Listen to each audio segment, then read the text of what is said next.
The night air in Spokane had a way of getting into your bones even in October, and Harold Voss had learned to sleep with 2 blankets and his coat on top of them.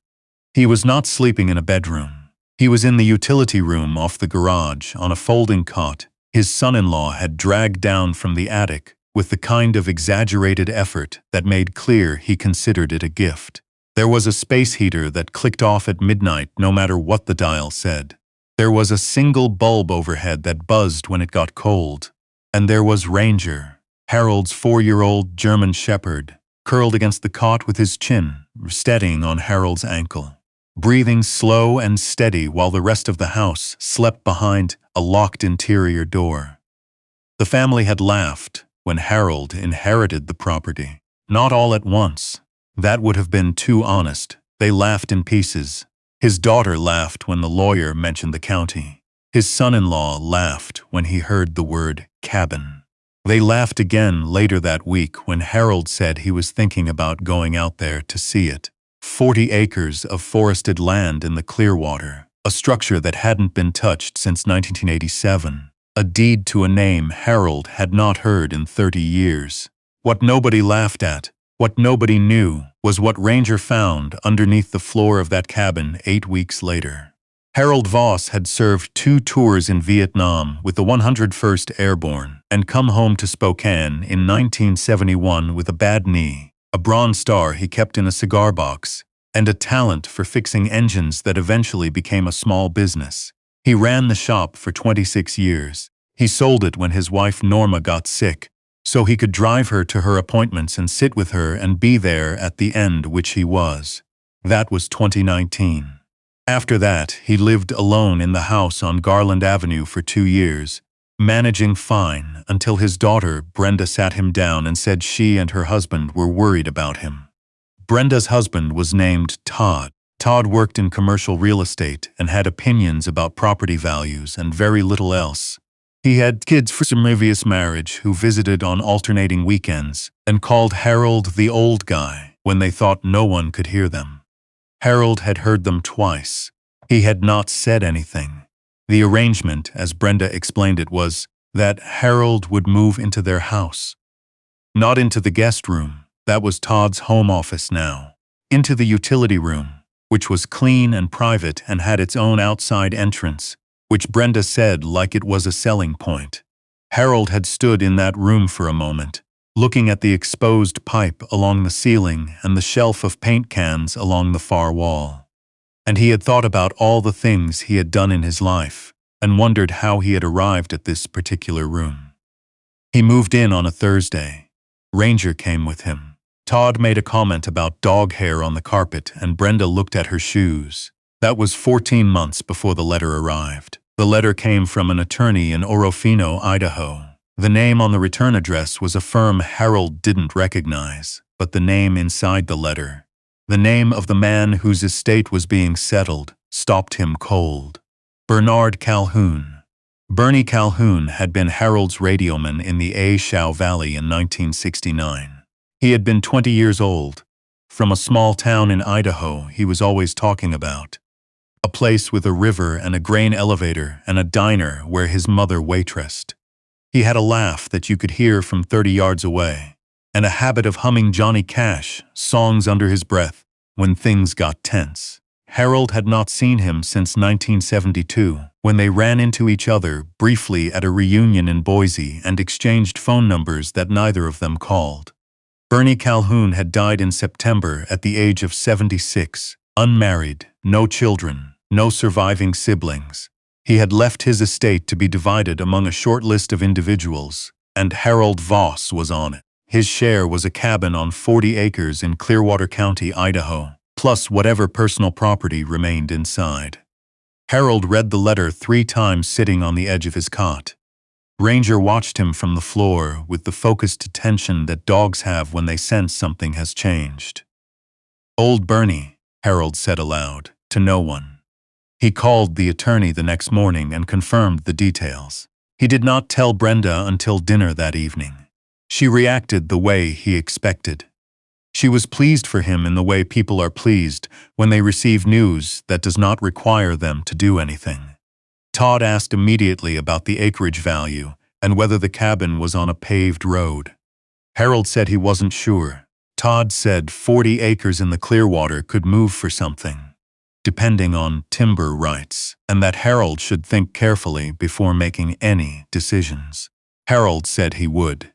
2 days later, he called the attorney back and told him he was coming out to see the property.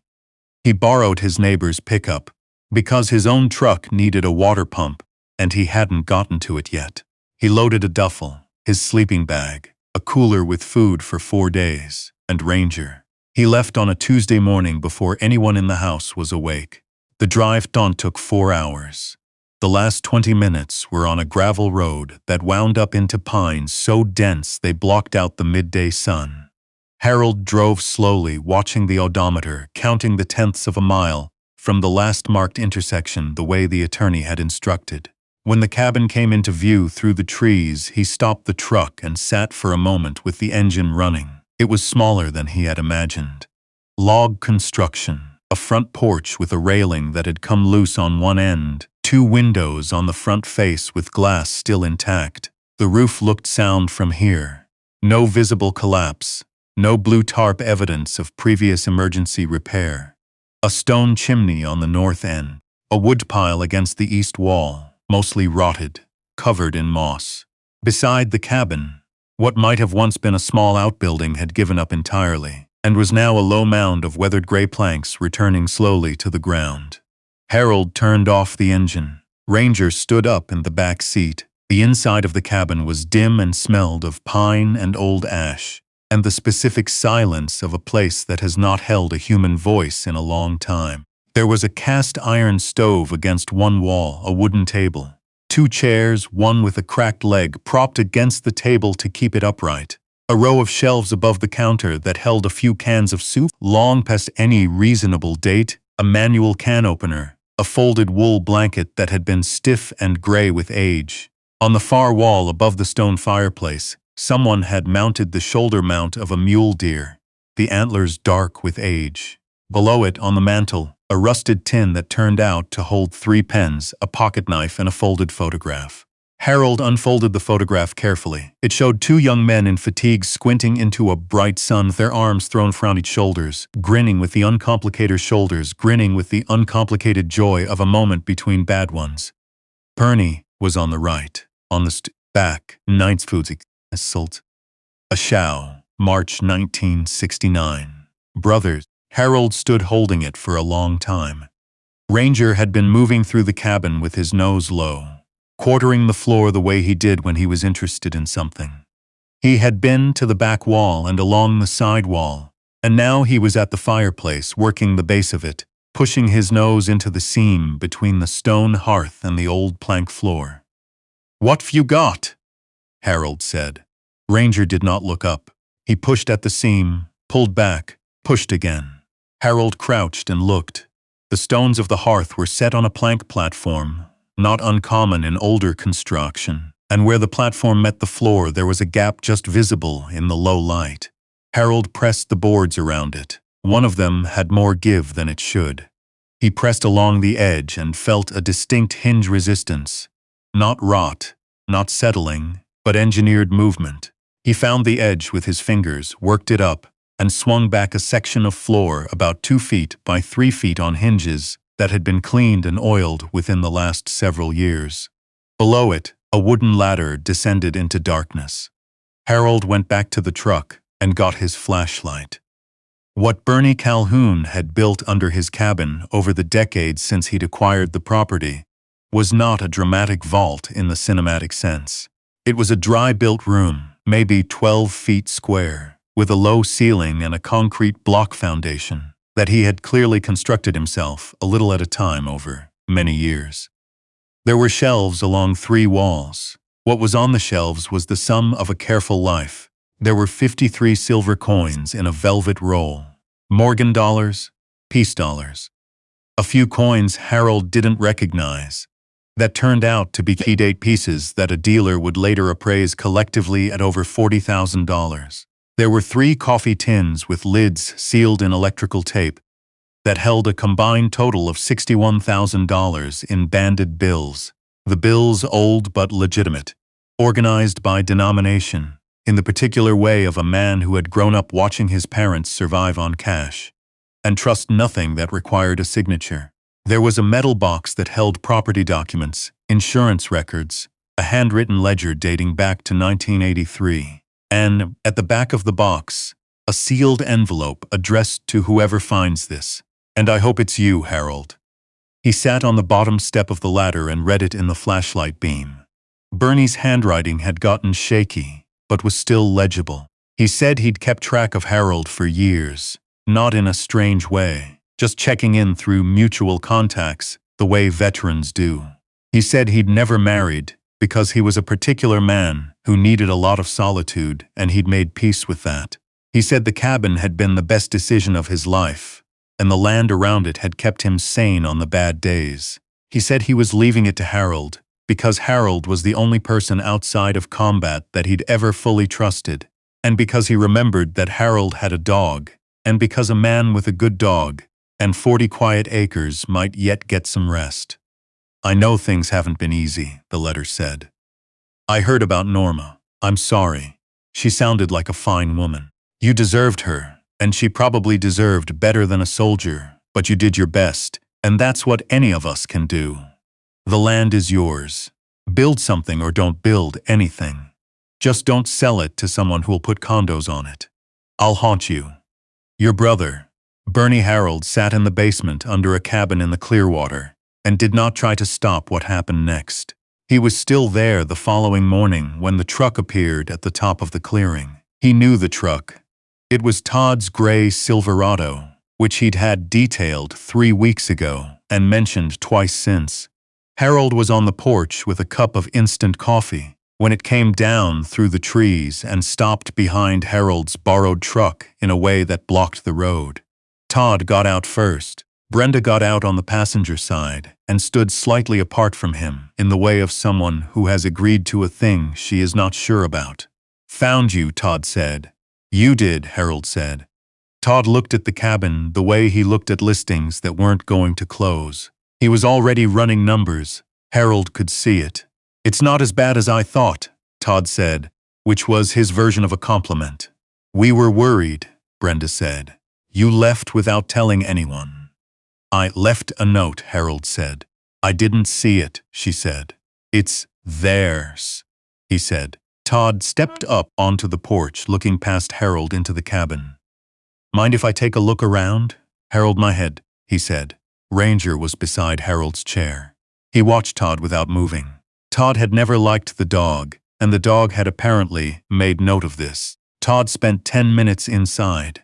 He came out with the expression of a man who has found what he came looking for. He sat down in the other porch chair, which was Harold's chair, without being invited to. "So here's the thing," Todd said. 40 acres in Clearwater County isn't nothing, especially with timber on it. You could get $250, maybe $275 if you found the right buyer. I know a guy in Coeur d'Alene who does rural acquisitions. I could make a call." "I'm not selling," Harold said. "You haven't thought about it." "I thought about it on the drive over," Harold said. "I'm not selling." Todd looked at Brenda. Brenda looked at the porch railing. "Harold," Todd said, "you're 68 years old. You're living in our utility room. You don't have the resources to maintain 40 acres and a structure that needs significant work. The sensible thing—" "I'm going to live here," Harold said. There was a silence. A bird somewhere in the pines, creak of the porch in the wind. "You can't be serious," Todd said. "I'm going to winterize the cabin. The stove works. The roof is solid. There's a well behind the structure that the attorney says was tested last year." Harold set down his cup. "I appreciate you driving out. It's a long drive." Todd stood up. His voice had changed in the way it did when the pleasant part of a negotiation was over. "You're being stubborn. You know that, right? You're 68 years old and you want to live alone in the woods. Bernie lived here alone until he was 76, Harold said. "Bernie is dead." Harold looked at him steadily. "So he is," Brenda said. "Dad, you should drive back before it gets dark," Harold said. "The road is tricky at night." They left. The sound of the Silverado faded up through the pines, and then there was nothing but the ordinary sounds of the place.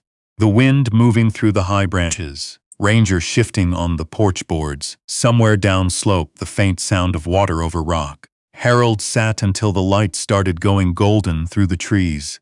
He had a lot to do. The floorboards of the cabin needed re-securing. The porch railing needed re-pinning. He needed to have someone look at the water heater and find out whether the electrical panel was serviceable or a fire waiting to happen. He needed to call the attorney back and sort out the details of the transfer, the tax implications, the question of the cash in the basement, which would need to be documented and handled correctly. He also needed to call a man he knew in Spokane who ran a nonprofit for veterans transitioning out of temporary housing. A man Harold had donated to twice since selling the shop. A man who he thought would know how to use a piece of land and a cabin and a little money toward something lasting. That call could wait a few days. Harold wanted to think about exactly what he wanted to give, and how, and what Bernie would have thought was right. What he did that evening was this. He restarted the old stove with wood from a dry stack he found in the cabin's back corner, let it get the room to something livable, and unrolled his sleeping bag on the floor near the heat. Ranger settled beside him. Harold got the photograph from his shirt pocket, Bernie and Harold, a Shao, 1969, and set it against the base of the stove where he could see it in the low light. 40 acres, Harold said. You always said it was beautiful out here. Ranger thumped his tail once against the floor. You were right, Harold said. The following weeks moved the way repair work does, slowly and with surprises. An electrician from Orofino condemned the panel and replaced it. A plumber confirmed the well was good and the water heater needed one part. Harold drove to Lewiston for supplies twice, and both times came back to find the cabin exactly as he'd left it, which began to feel like something. He heard from Brenda once, a phone call that lasted 4 minutes and ended cordially. She said she hoped he was okay. He said he was. She said Todd had mentioned the property again, and Harold said that Todd could mention it as often as he liked. There was a pause, and then she said she supposed it was his land, and Harold said yes, it was. He heard from Todd never, which suited him. He heard from his attorney once about the cash and the coins. The attorney had a good contact who handled estates involving undeclared holdings, and after several weeks of documentation and proper reporting, the assets were legally clarified and titled to Harold. The coins alone sold for $44,000. The cash had been counted and confirmed. The total, combined with the property value and Harold's existing savings, put him in a position he had not occupied since the years when the shop was doing well. He made 2 decisions that Bernie's letter seemed to have been silently suggesting all along. The first was to deed 20 of the 40 acres to the veterans nonprofit in Spokane, with a covenant restricting development, to be used as a retreat property for veterans in need of time outdoors. He worked with the attorney and the nonprofit director over several weeks to structure it so that the land could never be sold, only used, and that use had to be veteran-specific. The director, a man named Sam who had done 2 years in the Gulf, cried a little on the phone when Harold told him the terms. Harold pretended not to notice, which was a courtesy Sam appreciated. The second decision was to stay. He winterized the cabin properly. He got a better stove. He built a dog ramp up to the porch because Ranger had begun favoring his right hip in the cold, and Harold wasn't going to watch the dog haul himself up a step every morning. He got a library card in Orofino. He found a diner there that had good pie and a counter where the regulars made room and didn't ask too many questions. In February, a hard snow came in and held for 10 days, and Harold did not go anywhere and did not feel the need to. He read. He fixed things. He sat on the porch in the mornings with his coffee, even when it was cold, because the view through the pines in the early light was the kind of thing that asked nothing from you. Ranger was almost always beside him. There was a morning in early March, the snow still thick on the ground, but the light beginning to have some warmth in it again. When Harold found himself sitting on the porch, thinking about the photograph under the stove, about Bernie at 20, about himself at 20, about the particular luck of surviving the things that tried to end you, and finding yourself, decades later, in a forest in Idaho, with a cup of hot coffee and a good dog, and 40 acres of quiet. He thought it was probably the closest thing to peace he had felt since Norma died. Ranger lifted his head and looked at the tree line for a moment, ears forward, then let his head back down and closed his eyes. Harold watched the light move through the pines. He wasn't in any hurry to go anywhere.